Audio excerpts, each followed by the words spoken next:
हम operating system unit 5 के fundamental 2 के कंसेप्ट को डिस्कस करेंगे, जिसमें कंटिग्यूस और नॉन कंटिग्यूस मेमोरी एलोकेशन और कंसेप्ट ऑफ वर्चुअल मेमोरी है। What do you mean by contiguous allocation? जैसे नाम से ही स्पष्ट है कि कंटिग्यूस का मतलब होता है एक कंटिन्यूएशन में मेमोरी का एलोकेशन।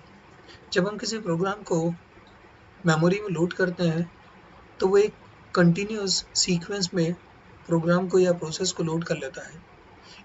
इस तरीके से हमारे पास कंप्यूटर में बची हुई मेमोरी का स्पेस इजीली पता लग जाता है कि कितनी मेमोरी अवेलेबल है। So in continuous memory allocation all the available memory space remain together in one place. जो बची हुई मेमोरी रहती है वो केवल एक ही प्लेस पर अवेलेबल होती है। It means freely available memory partitions are not scattered here and there across the whole memory space. Second point, in the contiguous memory allocation, both the operating system and the user must reside in the main memory. Operating system की files और user के लिए जो हम लोग program load करते हैं वो सब मेन मेमोरी में ही एलोकेशन होता है। The main memory is divided into two portions. Main memory generally दो पोर्शन में डिवाइड होती है। एक पोर्शन ऑपरेटिंग सिस्टम के लिए होता है और दूसरा यूज़र प्रोग्राम के लिए एलोकेशन देता है।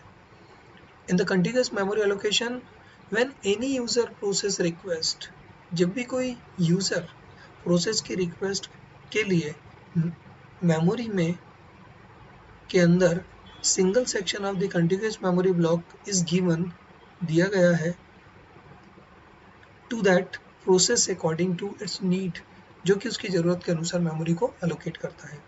We can achieve continuous memory allocation by dividing memory into the fixed size partitions. अब non continuous memory allocation, non continuous memory allocation है तो वो पूरा मेमोरी एलोकेशन ही है, लेकिन वो किस तरीके से, वो स्कैटर्ड तरीके से बिखरा हुआ है।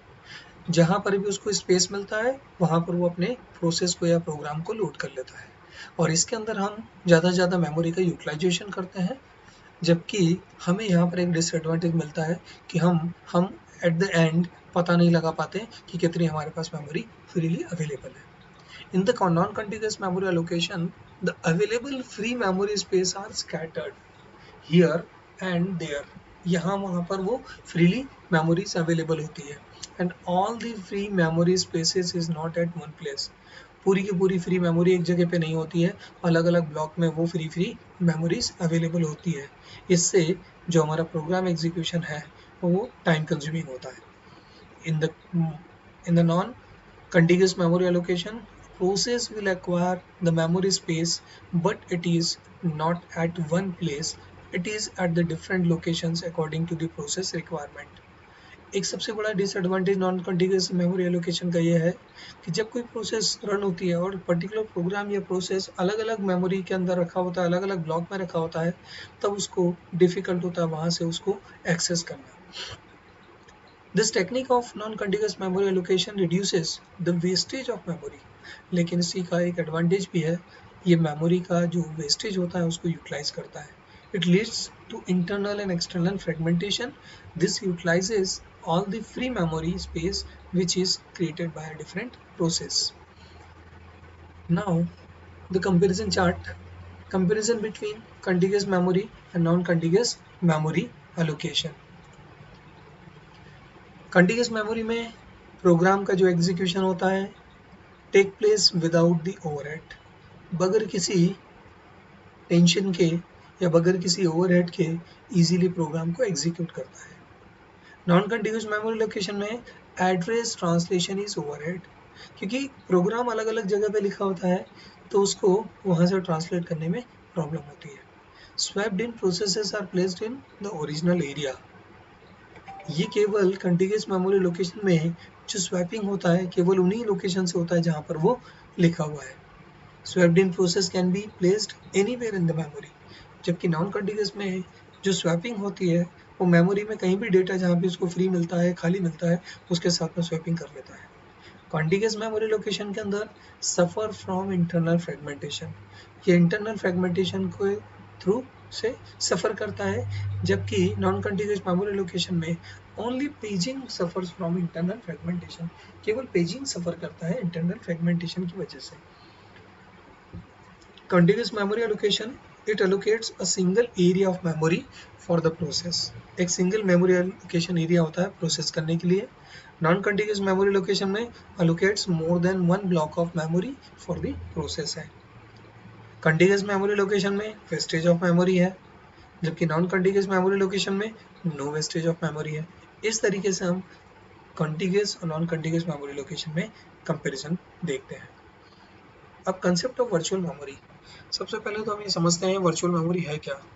Virtual memory it is a part of hard disk. जब भी रैम के अंदर हम किसी प्रोग्राम को लोड करते हैं और रैम यदि कंप्लीटली फुल हो जाता है, तब वो रैम अपने कुछ डेटा को जो अभी वर्किंग में नहीं है, जो प्रोसेस में नहीं है, उस पर्टिकुलर डेटा को वो क्या करता है, हार्ड डिस्क के एक स्पेशल एरिया में उस पर्टिकुलर प्रोग्राम को लोड कर देता है। That particular area is called as virtual memory. तो आप समझते हैं हम इसको कि वर्चुअल मेमोरी है क्या। Virtual memory is a memory management capability of an operating system that uses hardware and software to allow computer to compensate for physical memory shortages by temporarily transferring data from RAM to disk storage. RAM में यदि कहीं कुछ memory management की requirement है, तो वो अपने data को, अपने प्रोग्राम को वहाँ से उठाकर सेकेंड स्टोरेज में डाल देता है और सेकेंड स्टोरेज उसको as a virtual memory recognize करता है।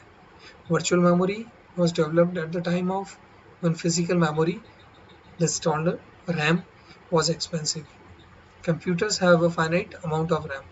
कंप्यूटर के अंदर एक निश्चित अमाउंट की रैम अवेलेबल होती है। So memory can run out, especially when multiple programs run at the same time. और रैम क्या करता है, बहुत सारे प्रोग्राम को एक ही समय में एग्जीक्यूशन के लिए अवेलेबल रहता है। A system using virtual memory uses a section of hard drive to emulate RAM. With virtual memory, a system can load larger programs or multiple programs running at the same time, allowing each one to operate as it is infinite memory and without having to purchase more RAM. इसमें हम ज़्यादा से ज़्यादा RAM को ना खर्चा मतलब purchase करते हुए हम क्या करते हैं, हार्ड डिस्क के अंदर ही उसकी स्वैपिंग कराकर उसको प्रोसेस में कर लेते हैं। जनरली जो बेनिफिट्स होते हैं वर्चुअल मेमोरी के, number 1, large programs can be written, बड़े बड़े प्रोग्राम्स हम लिख सकते हैं। Virtual space available is huge compare to the physical memory. जो रैम हमारे पास अवेलेबल है उससे बहुत ज़्यादा स्पेस में हमारे पास वर्चुअल स्पेस अवेलेबल होता है। दूसरा पॉइंट है लेस आईओ रिक्वायर्ड, इसमें कम से कम हमको इनपुट आउटपुट की रिक्वायरमेंट होती है। It leads to faster and easy swapping of process, ये बहुत तेज़ी से काम करता है और बहुत ईजिली स्वैपिंग करता है प्रोसेसेस को। मोर फिजिकल मेमोरी अवेलेबल, यहाँ पर ज़्यादा से ज़्यादा फिजिकल मेमोरी अवेलेबल होती है।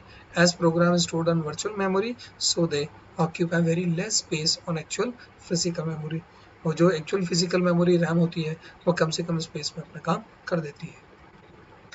क्या इसके डिसएडवांटेजेस हैं? सबसे बड़ा इसका डिसएडवांटेज है कि application run slower if the system is using virtual memory. यदि हम किसी एप्लीकेशन को चला रहे हैं और वो एप्लीकेशन बड़ी है, तब हमें सिस्टम की जो स्पीड है वो स्लो कर देता है, क्योंकि बार बार वर्चुअल मेमोरी में से उसको डेटा लेके आना होता है, तो इस टाइप से टाइम कंज्यूमिंग होता है, इसलिए स्लोअर प्रोसेस होती है। It takes more time to switch between applications, ये प्रोसेस को स्विच करने के लिए भी ज़्यादा से ज़्यादा समय लेता है। Less hard drive space for your use, मतलब कम से कम समय में या कम टाइम के लिए हार्ड ड्राइव को यूज़ करता है ये वर्चुअल बनाने के लिए। इट रिड्यूसेस सिस्टम स्टेबिलिटी, ये सिस्टम की स्टेबिलिटी को रिड्यूस कर देता है। Thank you very much.